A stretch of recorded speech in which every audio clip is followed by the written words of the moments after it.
kita mengatakan bertobat, belum tentu terbukti tobat kita kalau belum ada kesempatan.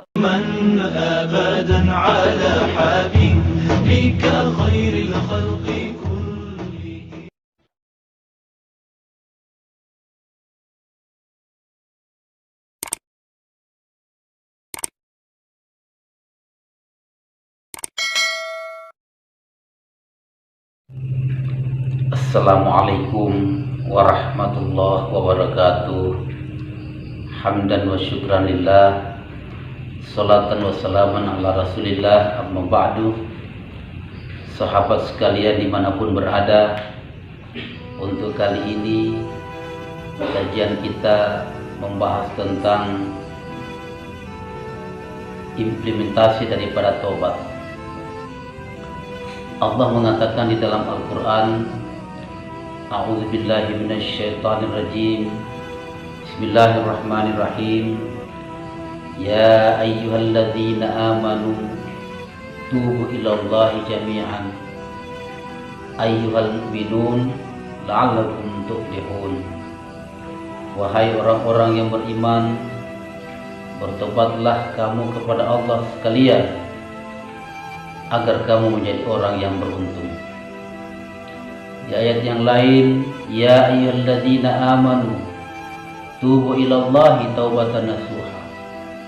Wahai orang-orang yang beriman, bertobatlah kamu kepada Allah sebagai tobat nasuha. Makna nasuha adalah tobatnya seseorang kepada Allah dengan cara meninggalkan segala perbuatan yang dimurkai Allah dan tidak bercita-cita untuk kembali melakukannya lagi di masa-masa depan.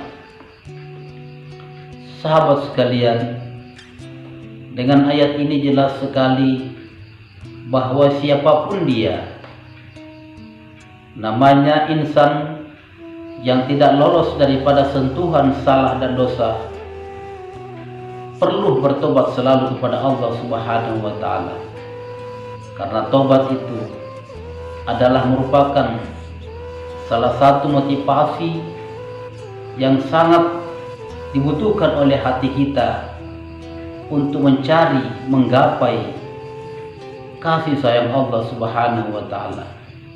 Tanpa tobat, insan yang banyak dosa ini tidak akan mendapatkan kasih sayang Allah Subhanahu wa Ta'ala. Namun demikian, agar kita tahu bahwa di dalam mengimplementasi tobat, menjalani tobat ini, tentunya banyak liku-liku yang akan dihadapi, banyak rintangan yang menghadang kepada setiap orang yang akan bertobat kepada Allah. Namun bila kita sadar dengan rintangan itu, bahwa munculnya rintangan itu adalah merupakan ujian Allah kepada kita yang bertobat kepada Allah, menyatakan diri kembali kepada Allah, menyatakan diri bertobat dengan arti kata berhenti daripada perbuatan yang dimurkai Allah dan menuju kepada perbuatan yang diridai Allah, maka pembuktian itu Allah memberikan kepada kita peluang, Allah memberikan kepada kita kesempatan untuk memberikan pernyataan membuktikan di mana kita mengatakan bahwa kita telah bertobat. Artinya kita telah mengatakan tidak akan melakukan maksiat, baik maksiat zahir, yaitu tidak melakukan yang tidak diridai oleh Allah. Kemudian kita berhenti daripada kemungkaran batin atau maksiat batin. Artinya kita dengan kita bertobat, maka kita tentunya berhenti daripada melakukan rasa sentimen, rasa iri, rasa dengki dengan seseorang, hasud, sombong, ujub, ria, merasa disakiti, suka menyakiti, merasa tersinggung, suka menyinggung. Segala penyakit hati ini harus kita hentikan. Maka dengan demikian, untuk membuktikan bahwa kita telah bertobat kepada Allah, artinya telah berhenti daripada rasa benci dengan seseorang, berhenti dengan iri, berhenti untuk menyinggung dan merasa tersinggung, kita buktikan pada saat Allah memberikan peluang, kesempatan, yaitu dengan Allah datangkan ujian kepada kita. Allah temukan kita dengan seseorang yang menyakitkan kita. Allah temukan kita dengan seseorang yang membuat kita tersinggung. Disitulah kita buktikan bahwa kita menahan kita untuk tidak tersinggung. Kita pertahankan hati kita untuk tidak merasa sakit meski disakiti orang. Saat kita berhasil mempertahankan rasa sakit itu sehingga kita tidak merasa disakiti oleh seseorang yang meski dia menyakitkan kita, berarti berhasillah kita melaksanakan kesabaran. Berhasil kita, pernyataan kita bertobat kepada Allah Subhanahu wa taala. Oleh karenanya, sahabat sekalian, maka pembuktian-pembuktian dengan pernyataan-pernyataan yang kita lakukan, kita laksanakan ketika berhadapan dengan perkara yang akan kita hadapi. Kita mengatakan bertobat, belum tentu terbukti tobat kita kalau belum ada kesempatan atau peluang Allah berikan kepada kita berhadapan dengan sesuatu. Kita mengatakan bertobat artinya tidak melakukan kemungkaran. Belum terbenar kita mengatakan tidak melakukan kemungkaran kalau kita belum berhadapan dengan kemungkaran. Maka ketika kita berhadapan dengan kemungkaran lalu kita tidak melakukan kemungkaran, barulah benar tobat kita kepada Allah. Oleh karenanya, dengan kita mengatakan bertobat kita kepada Allah, maka Allah uji kita, Allah berikan kesempatan, benar tak tobat kita. Allah kasih orang, Allah utus orang untuk menyakitkan kita. Maka ketika kita tidak tersakiti, merasa tidak tersakiti, benar tobat kita. Tapi ketika kita merasa tersakiti, belum benar tobat kita. Karena terbukti untuk membuktikan kita, tobat kita untuk tidak merasa disakiti, tidak merasa tersinggung, dan tidak merasa iri, segala macam itu, kita harus berhadapan dengan sesuatu. Pada saat kita berhadapan dengan sesuatu yang seharusnya kita riak, tapi kita tidak riak, benar kita tobat. Pada saat kita berhadapan dengan sesuatu yang seharusnya kita memang benar-benar kecewa, tapi kita tidak kecewa, berhasil tobat kita. Itulah benar-benar tobat yang nasuha. Dan tobat ini terlaksana apabila hati kita dibingkai dengan rasa kesabaran. Maka inti daripada tobat hati, bertobat hati kita dengan melestarikan kesabaran di dalam hati. Karenanya orang-orang yang sabar adalah orang-orang yang sangat diridhai oleh Allah.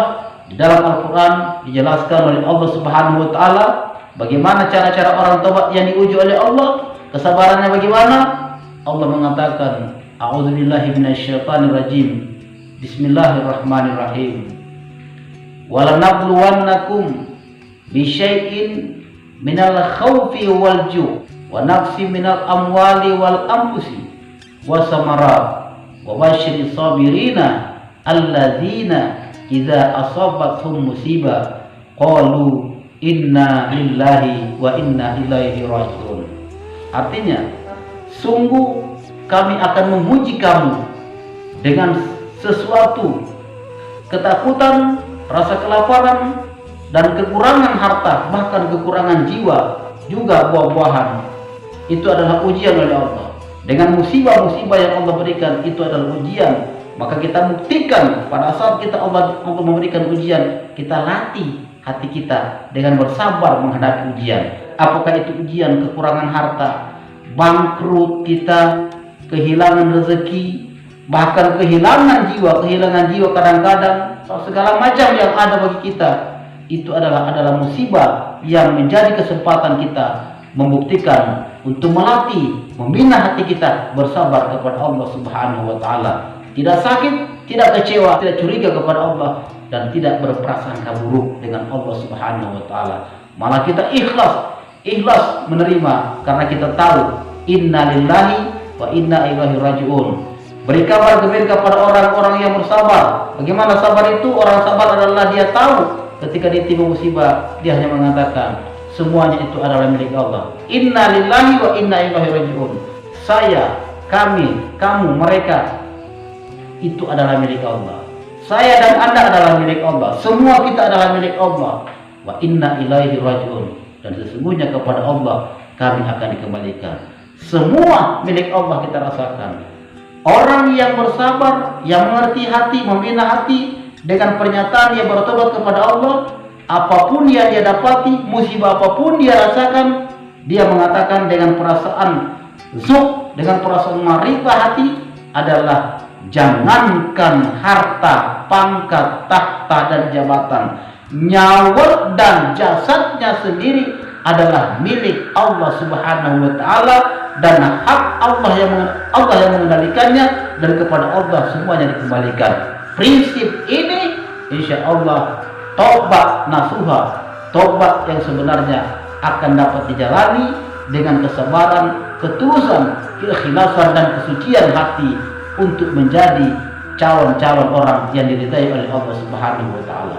Semoga kita menjadi orang-orang yang dapat memanai arti hidup dengan tobat kepada Allah Subhanahu wa taala yang sebenar-benarnya, dengan meninggalkan segala penyakit hati dan meninggalkan segala kemungkaran-kemungkaran zahiriyah atas nama mencari kasih sayang Allah Subhanahu wa taala.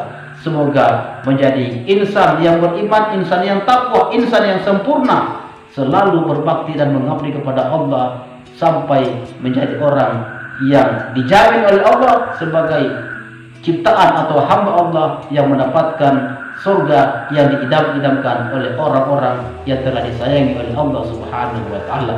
Semoga kita menjadi orang yang tergolong dalam hamba Allah sampai ke taman surga. Wallahu a'lam bishawab. Wassalamualaikum warahmatullahi wabarakatuh.